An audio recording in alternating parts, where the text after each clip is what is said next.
Welcome to The Driven Entrepreneur, where we sit down with visionaries, trailblazers, and entrepreneurs and discover why and how they do what they do. We'll get the backstory, plus plenty of life and business lessons along the way. Here's your host, Matt Brauning. Hey, this episode is brought to you by my very own Nlp Practitioner Course. I've been teaching neuro-linguistic programming, or NLP, for nearly 15 years. It is the most powerful tool for communication on the planet, and it can be yours today. For a very limited time, I'm giving away my entire NLP course workbook for free. Go to nlpwithmatt.com. All the patterns, all the tools, and the techniques of NLP in the complete course workbook, the same one that we use to teach our live certification classes, yours free. nlpwithmatt.com. Get it today. Let's get back to the show. What's up? What's up? What's up? Welcome back to The Driven Entrepreneur. It's your host. I'm Matt Brauning. Hopefully, if this is your first time listening, welcome. I'm glad you're in this show. You know, what we do here each and every week is, you're an entrepreneur. You're out there hustling, grinding, flowing, making things happen. And I want to bring some inspiring stories and inspiring individuals every single week. Sometimes we talk about sales. Sometimes we talk about business. Sometimes we talk about mindset. Sometimes we talk about lifestyle. And we've had a couple entrepreneurs, all different types.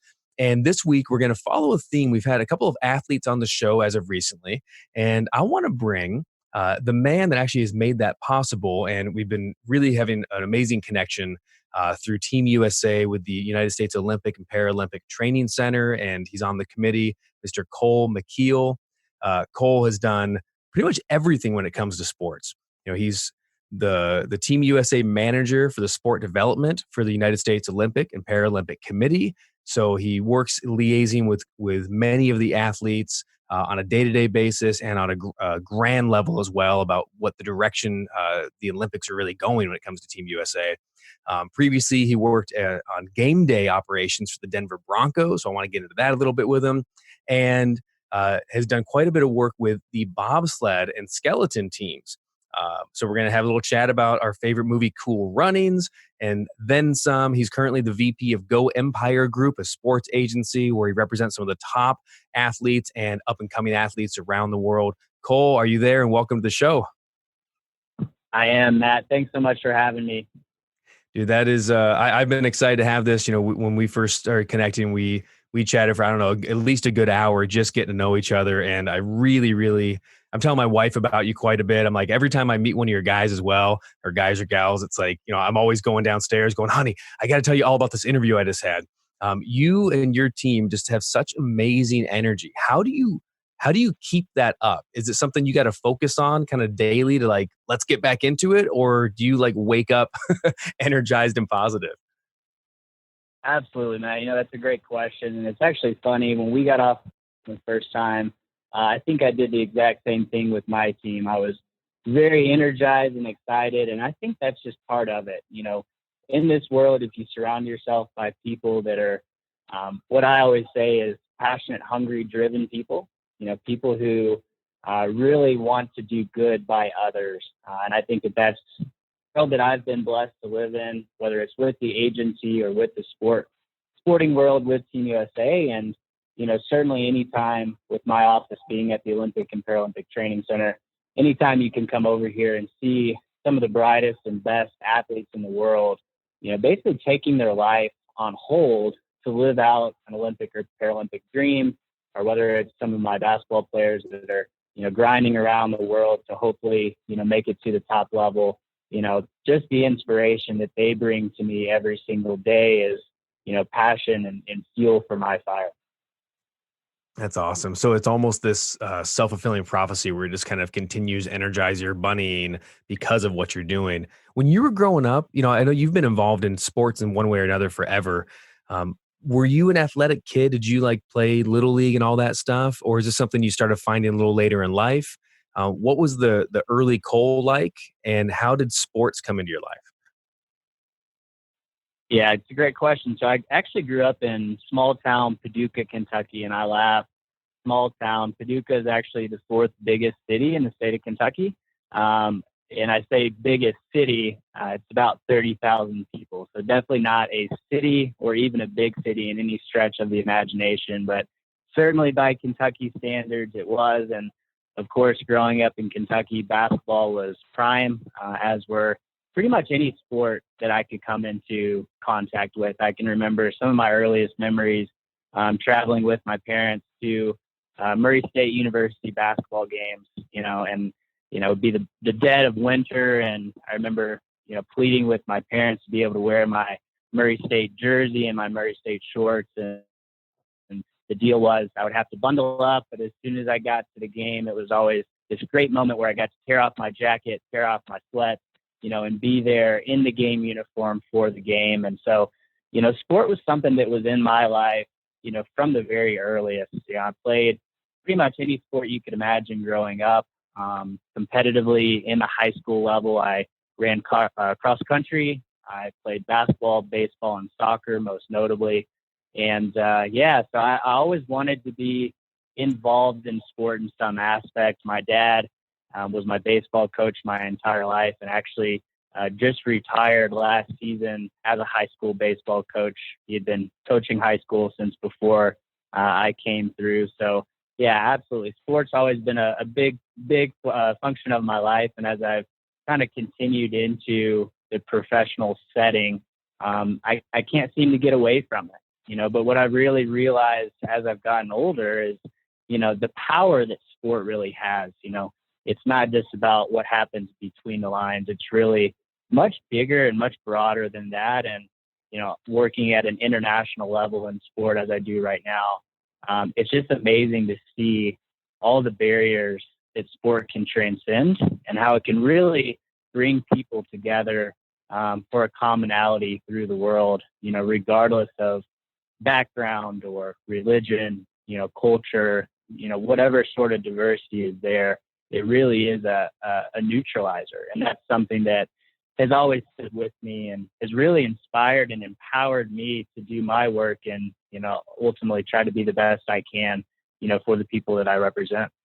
It's the great equalizer, isn't it? You mentioned your dad's playing or as a high school baseball coach, and I asked Reggie, who you introduced me to, and guys, if you haven't checked out, it should be on demand now. My interview with Reggie Hearn, NBAG Lakers player, also one of Cole's clients and good friends, and hopefully one of my friends as well. We had a phenomenal interview, but I asked him this question because he said his dad played basketball forever, and I think it's really fascinating to me when you have a parent who's super into something.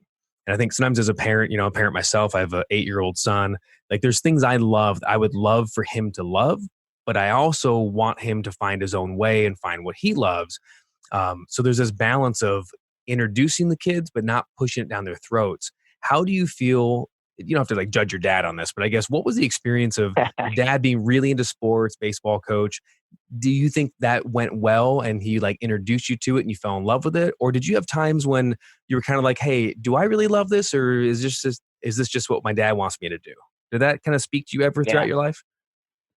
Absolutely, without a doubt. And I actually get that question quite a bit. Of course, being a coach's son, there's a lot of internal pressure that kind of comes with that at times, especially when you're younger and, maybe kids are, putting things on you because you are the coach's son. Oh, why is he playing shortstop? Or why is he batting leadoff? Why are some of these things happening? And so ultimately, being younger, you do go through some of those questions internally, but it's actually funny. My dad will tell you that the one person that I am and was not coachable by was my dad. He said, I am the most coachable person that he's ever met, except when it comes to my relationship with my dad. He knew that, especially once we got to the high school level, that I was pretty stubborn between the lines and that I could receive criticism from just about anyone except for him. And so we always kind of laugh on that. But no, whether it's, my dad being my coach or my mom, who I get a lot of my inspiration from as well, just fascinating people. And I'm very blessed to have, been raised in a family that is such a loving and supportive environment and support group. So I never really felt the pressure necessarily. I think for me, it was always, the pressure that I put on myself to live up to the expectation that I could make them hopefully proud and happy for how I act as a person. That's really, where it came from. And in terms of, sport, my dad and our relationship stems around sport. So it was always a great way for us to become more connected. We have several lists that we have going on right now, and one of those is to visit all 30 Major League Baseball parks around the country. And so that's something. Last summer, we actually went to 5 parks in 6 days on the East Coast to try and help check off that list. So, that kind of is our relationship, and surely it's, blossomed to bigger than sport, but it's always been kind of the common ground between us. So I wouldn't necessarily say that there was pressure. More than anything, it was just something that, because I was around it so much, I really gravitated towards, and again, found my meaning a lot for my personal life through sport. And I love that, there's no limit for you there too. I think sometimes we get ourselves niched so much in business or in life about, oh, I'm this kind of guy, I'm this kind of lady, like this is what I have to do. And you're certainly like into sports, but you've been a men's basketball coach, you obviously a ton in basketball, and with your marketing company, your agency, GoEmpire Group, it's a full service basketball agency out of Chicago. But then you also serve as the game day operations staff for the Denver Broncos. I want to talk about that a little bit. How did even the opportunity to work in football and at that high level come about? Did you work your way in through minor leagues, or was it like one of those chance situations where you got an introduction? How do you come to have anything to do with working with an NFL team? Yeah, absolutely. I think this world in general, and it's funny. Matt, we can look just through, the connections that the two of us have already made in the short time that we've known each other. Life, especially in sport, but life in general, is all about the people that you come in contact with, and that's what I try to share as I'm, talking to the next generation is, always pay it forward, but always try to be very meaningful and genuine with the relationships that you have and the people that you come in contact with, because you never know, how somebody could help your journey, along the way. And hopefully, as is desirable, hopefully that we can do the same for others, and hopefully make their path a little easier the way as well. But in terms of the Broncos situation, so I actually joined Team USA back in 2013, and through a fellow coworker at the time, her name was Lauren Pasquale. She worked in our marketing team at Team USA, and she had been working. She had a good friend who was the director of communications with the Denver Broncos at the time. Her name was Rebecca Villanueva. And through that connection, Rebecca was looking for staff, qualified staff, sport backgrounded people, PR backgrounded people, who were interested in coming up from Colorado Springs to Denver to, work game days for the Broncos. And so, I guess you could just say it was, kind of being in the right place at the right time. Lauren was looking for internal staff that would be willing to help. And, as I try to do with my entire life, I really want to make sure that I'm taking advantage of all opportunities that are there. I'm always somebody that wants to try new things and just give it a chance. And so that's what I did with the Broncos. And so I joined with the Broncos for a season, working in the press box on game day operations, dealing with the media, going in the locker room, going sideline for the fourth quarters to get, game quotes and post-game reactions.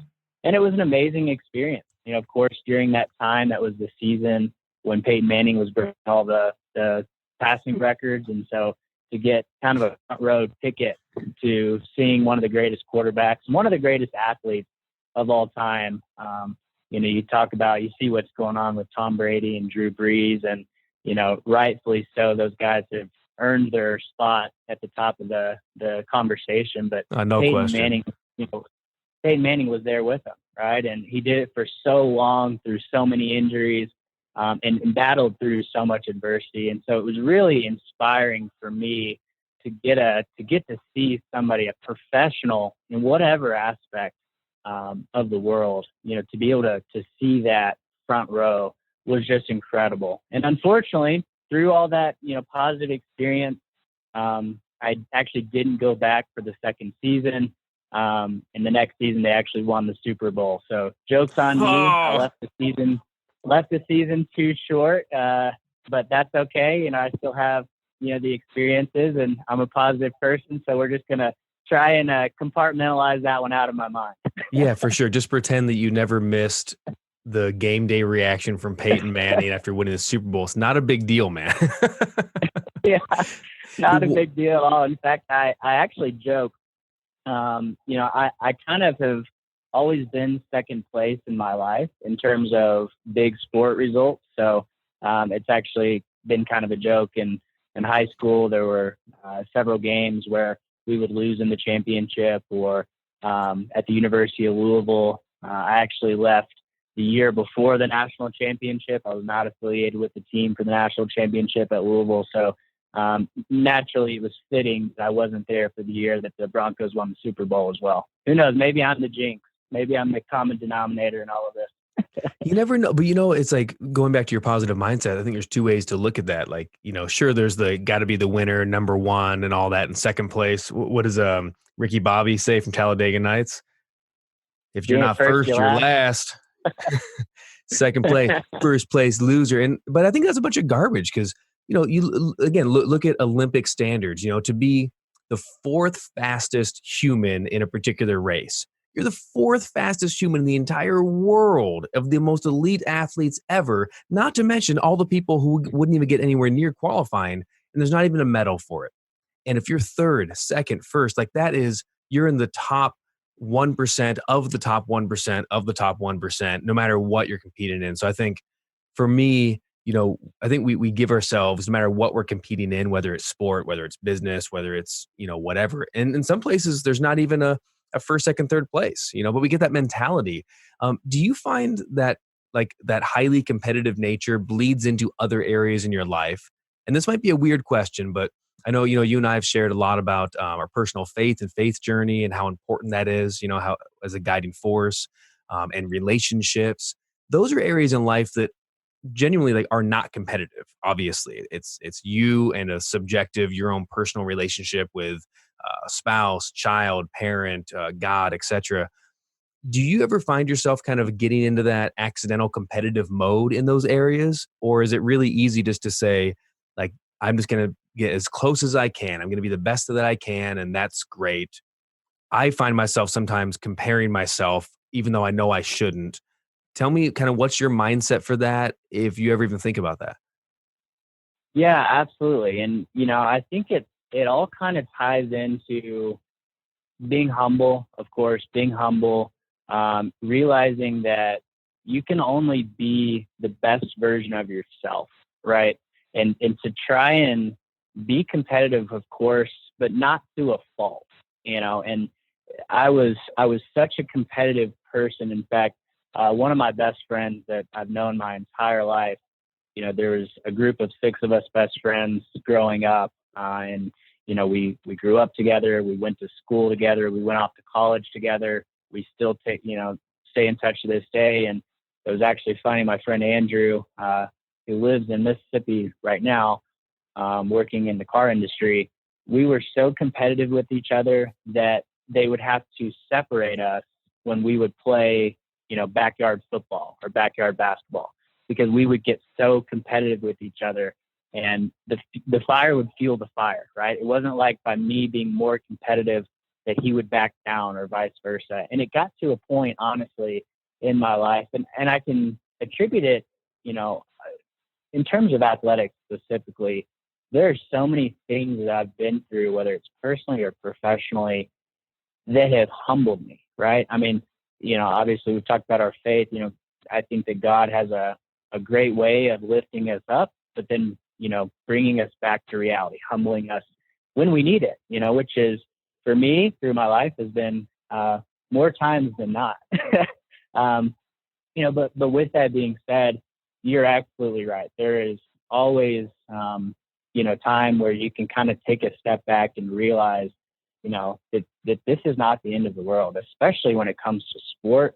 This is just, this is a vehicle that we can utilize our faith, that we can utilize the values that we have, in this mortal world, to hopefully, as we mentioned before, inspire, bring people together, but also empower us to ultimately become the best people and the best, stewards that we possibly can become. And I'll give you a quick story of something that's been, very eye-opening to myself. There's actually somebody that I met beginning of last year who has definitely humbled me and definitely put into perspective all the, as we mentioned, the second place finishes, or, maybe falling short of my expectations, or, being able to be the best person that I can be. Her name is actually Valentina Marquez, and she's very close to me. She is a 2-time Olympian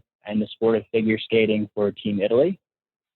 She qualified for 2 Olympic Games, 2014 and 2018, and actually finished 4th place in both games. And you just talked about, the unrealistic expectation that we have to be the winner, we have to be the gold medalist to be successful. And her story has really, showed me that that's simply just not the case.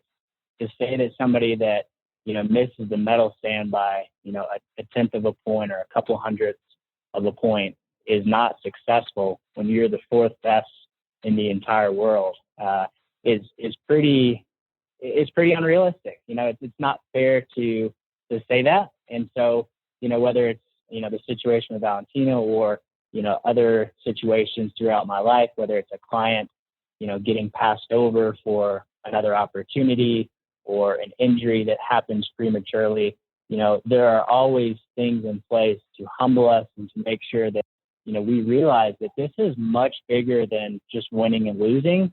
But more importantly, this is much bigger than any one of us. This is about us living in a world where we are not the higher being, and that's something that has been actually very motivating for me to, really just try and enjoy and appreciate every moment that we have, and realizing that we can only control what we can control. And a lot of that, as we go back to kind of a positive mentality, a lot of that is our positivity. We can control only the things that we can control. So if we are positive people and we are, trying to do the best version of ourselves every single day, then that's all we can be measured by. And that's the mentality I try to take, when it comes to being a competitive person. Such a great answer. Really, really good. I love that. It's sort of like, going for the gold for you is going for the best that you can achieve, and being grateful and happy about that. And most importantly, you've talked so much about bringing other people up and encouragement. Um, clearly you prefer, it seems like from your history and your sport, you prefer team sports versus individual sports. Am I reading that right? At least that's for your own life.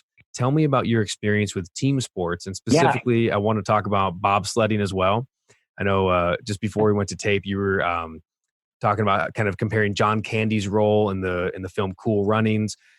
You're actually involved with like the Jamaican bobsled team and that storyline. Tell me about kind of how that came together, and the man Howard Siler that you got to sit in the learning tree from. John Candy's character was based on Howard. Um, Give me the story on that.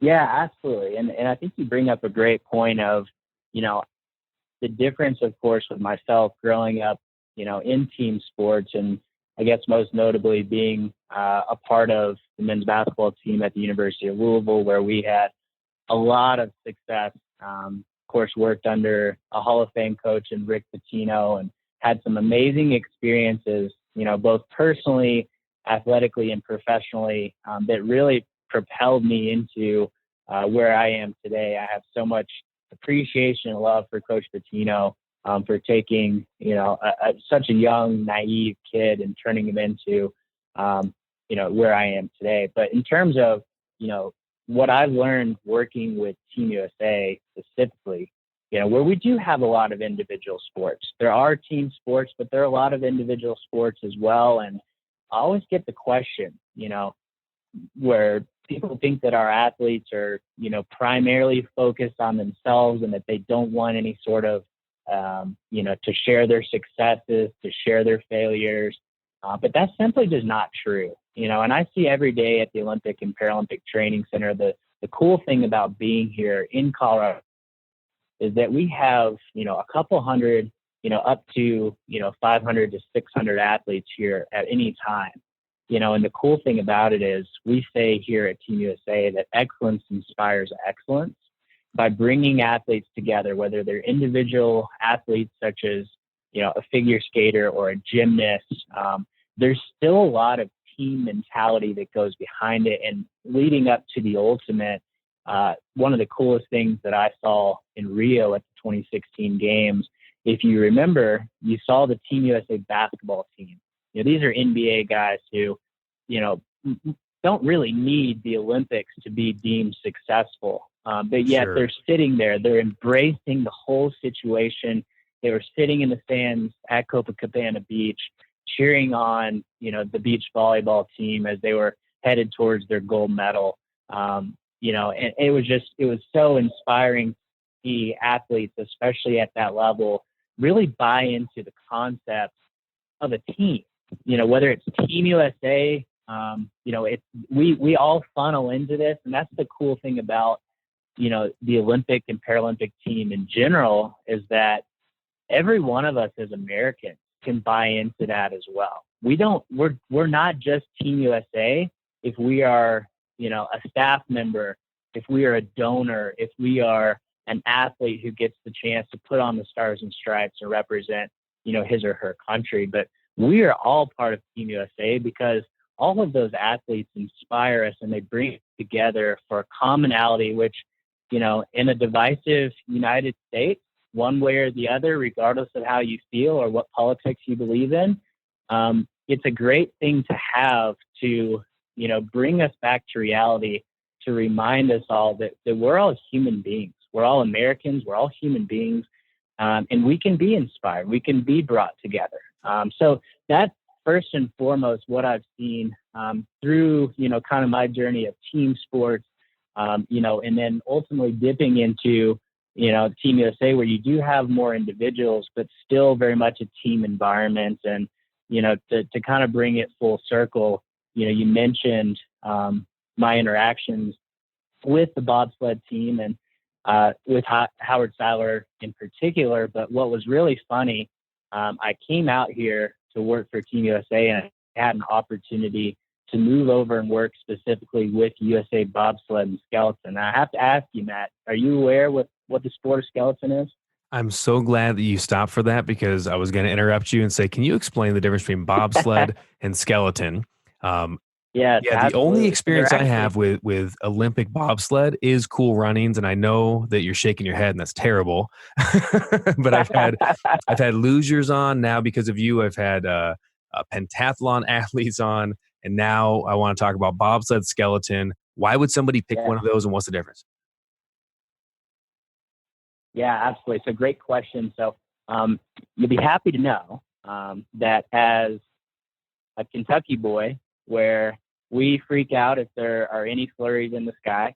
In fact, moving to Colorado was such a weather culture shock for me that here I am 6.5 years later, still trying to figure out what that white ground that I'm looking at right now. So in terms of bobsled and skeleton, bobsled, of course, as you've seen on Cool Runnings, is essentially a big bathtub that either 2 people get in or 4 people get in, and they go down, they push off at the top as fast as they can.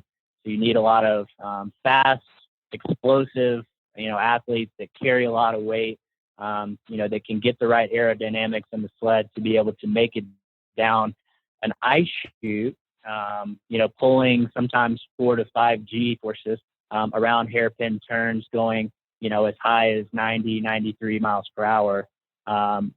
in a giant bathtub, right? And it's the fastest team to the bottom. In the sport of skeleton, your single individual sport where the athlete actually lays on their stomach head first on the same ice track, all right? Essentially think of bobsled as a bathtub, think of a skeleton sled as a lunch tray, right? So they're essentially laying on a lunch tray after sprinting for 40 meters at the very top. Do same thing, try and get down to the bottom of the track as fast as possible. And of course, a third, version of a sliding sport is luge, where you are feet first on a lunch tray on your back, which is actually the fastest of the three, and potentially the most dangerous as well, because you are going first. But nonetheless, had the opportunity to move over to USA Bobsled and Skeleton, in 2018. They were coming off of winning 6 medals on the bobsled and skeleton side. It was the most that Team USA had ever won at an Olympic Games for bobsled and skeleton. And it's just a fascinating sport to be in. You see a lot of athletes that, similar to cool running, get a lot of athletes that are transitional. Most of the time, people aren't growing up bobsledding. We only have 2 tracks here in the United States, one in Park City, Utah, the other in Lake Placid, New York, which has actually hosted the games, not just once, but twice.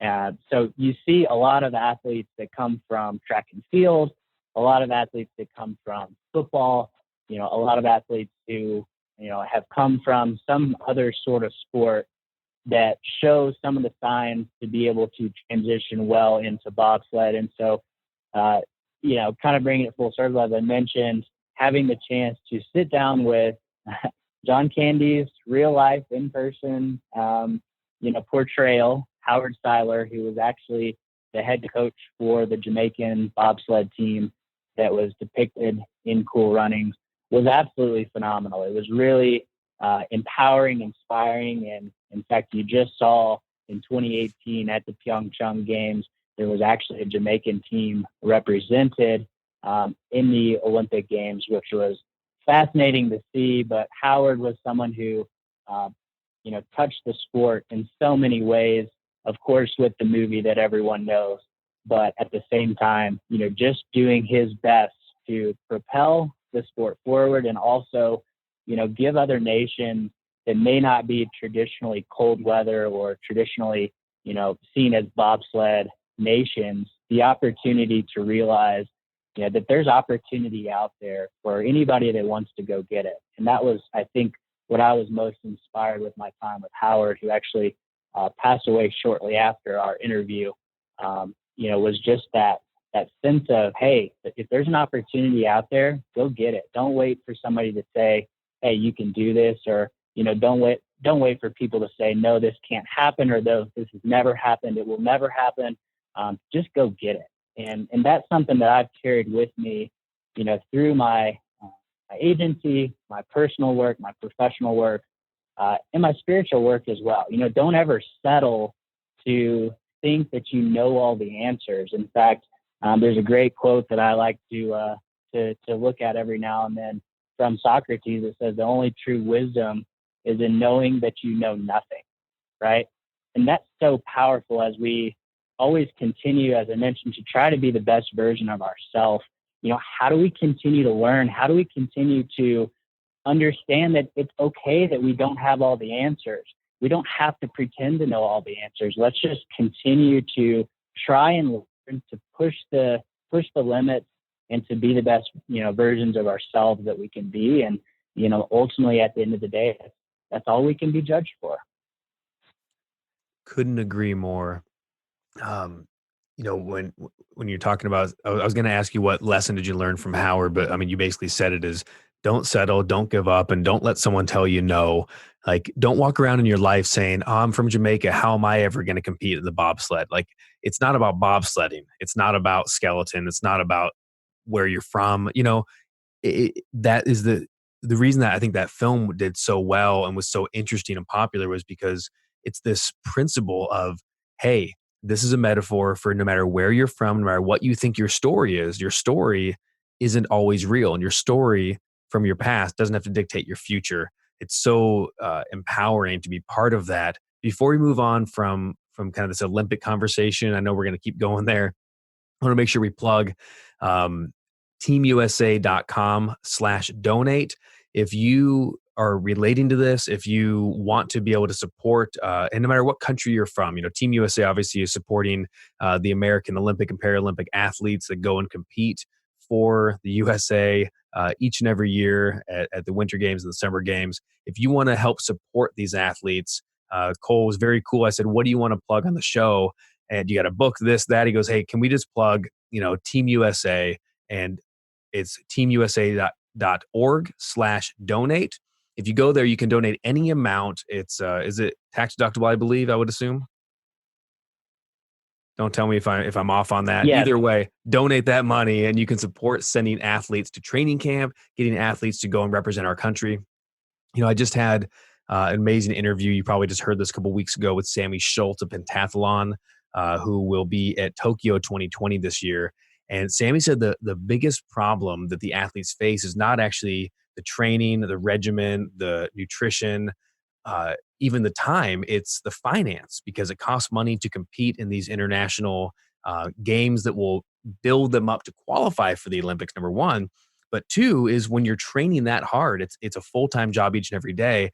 And these athletes, these Olympic hopefuls, there's no way that they'd have the time to have a full-time job and a full-time training regimen. So I'm super excited. I'm donating. I'm in. I want to see more of our team go out there. So anything you want to say about that I haven't said, or correct me on anything? Absolutely, Matt. And you nailed it. Go to teamusa.org/donate.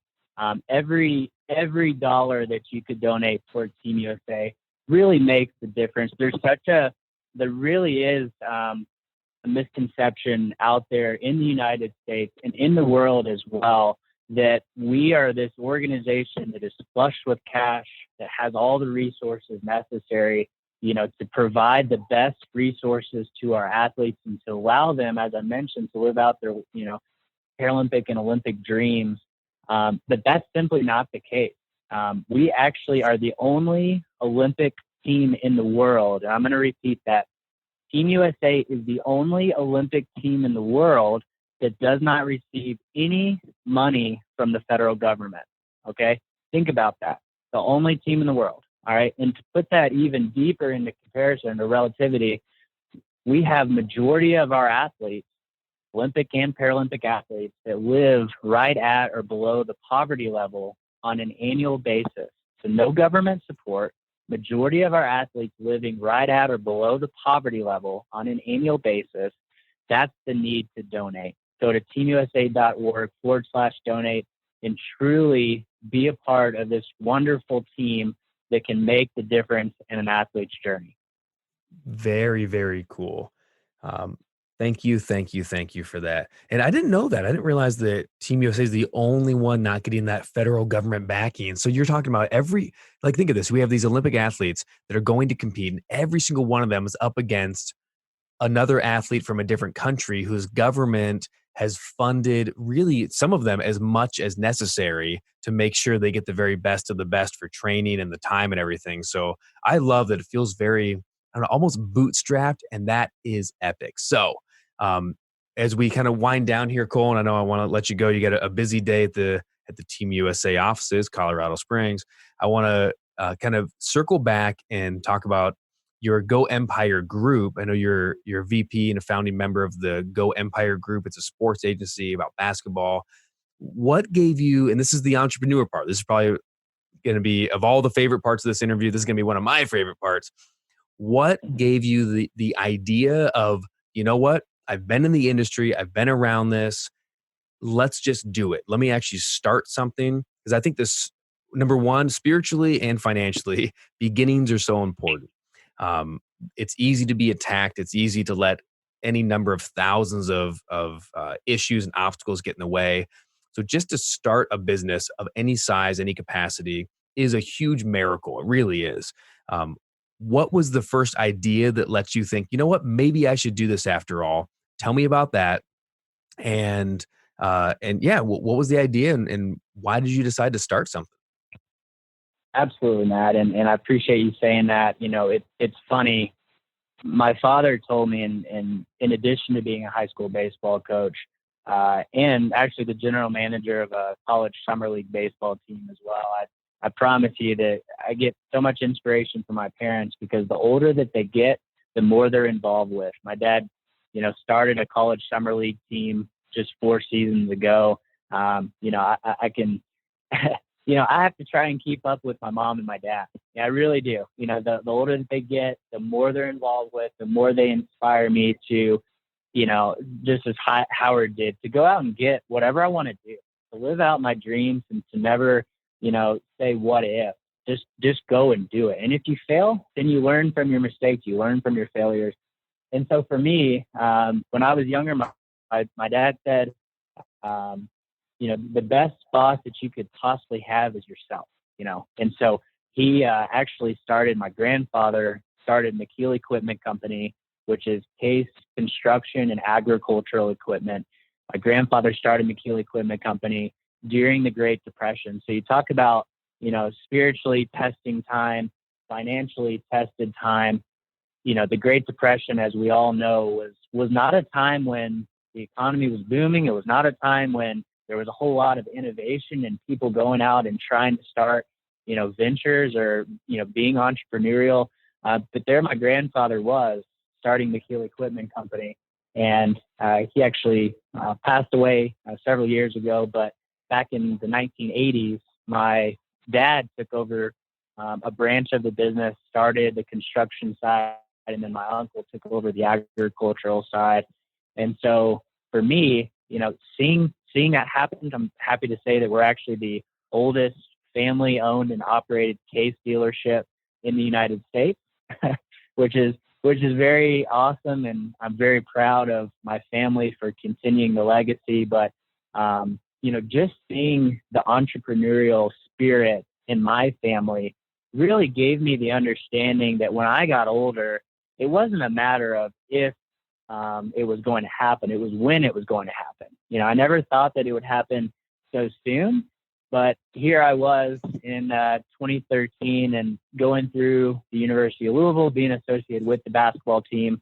We were introduced to a lot of agents, a lot of people who were, privy to the next level. I have a lot of my friends that went on to play in the NBA and play overseas and still are currently doing so, at a very high level. And so I kind of got dragged into the situation, setting meetings, meeting with agents, meeting with financial advisors. And that was really my first sense of, hey, you know what? This could be an avenue for you.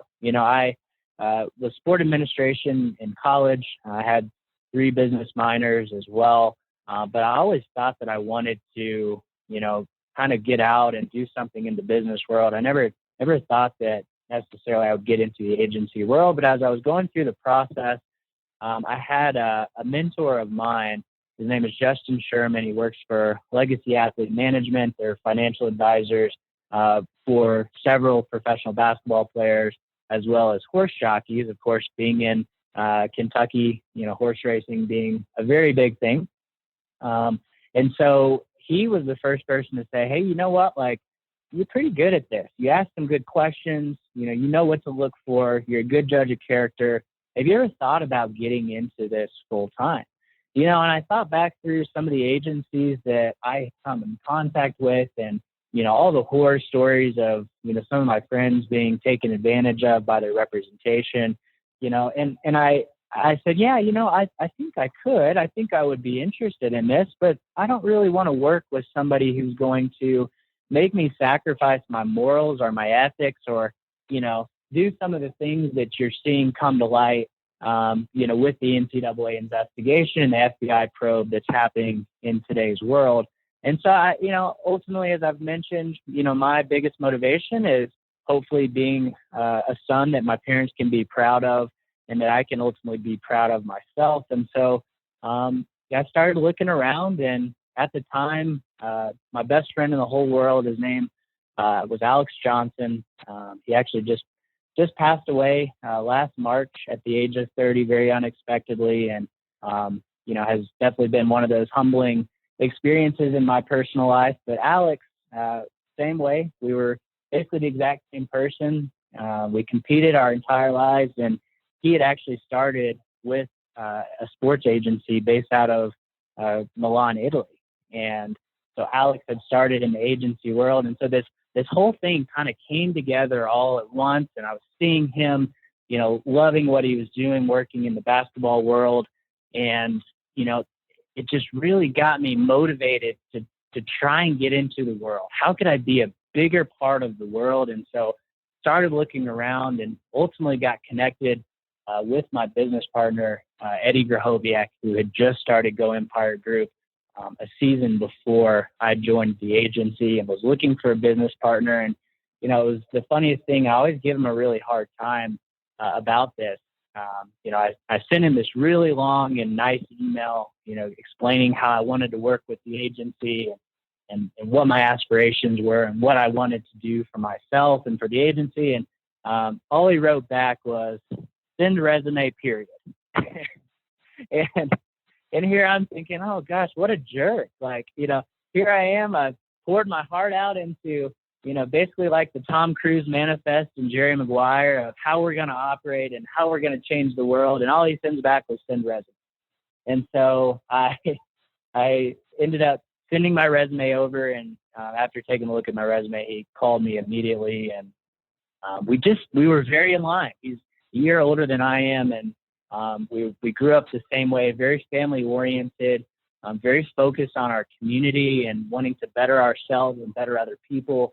And we just really hit it off. And we've been together ever since. We've been business partners ever since. And we've really taken what was, a very, very startup professional basketball agency, and we've morphed and developed that into what we feel is much bigger than just a professional basketball agency. We really view it as a client relation, but really a family environment, a family atmosphere that transcends much beyond sport, and actually deals with, all professional services, even beyond once our clients retire. And so for me, it was something that I believe, I look very baby faced.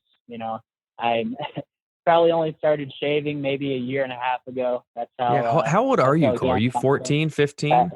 I actually just turned 30 last year, so a big decade change for me. But again, I still get carded.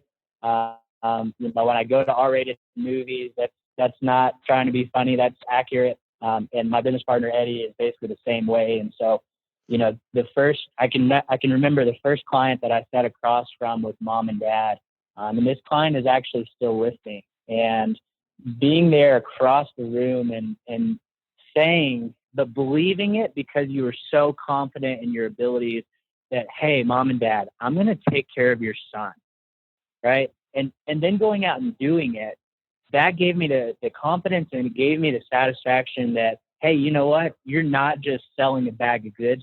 You can actually do this. And we've been doing it. We've continued to do it at a much better and a much bigger level ever since. And I'm just so appreciative of the opportunity that I have to be able to, again, allow these athletes, these amazing athletes, but these amazing people that have given us an opportunity to go out there and allow them to live out their dreams, whatever that may be. That is something that, whether it's on the Team USA side or whether it's on the agency side, that is the ultimate satisfaction, is knowing that you can play even a very small part in helping another person out. And that's something that really talked about the first question of what motivates me to get out of bed. How do you keep the energy? That's the energy, and that's the perpetual Olympic flame that we always talk about, that eternally burns within me and hopefully transcends people that I deal with to hopefully burn in them as well.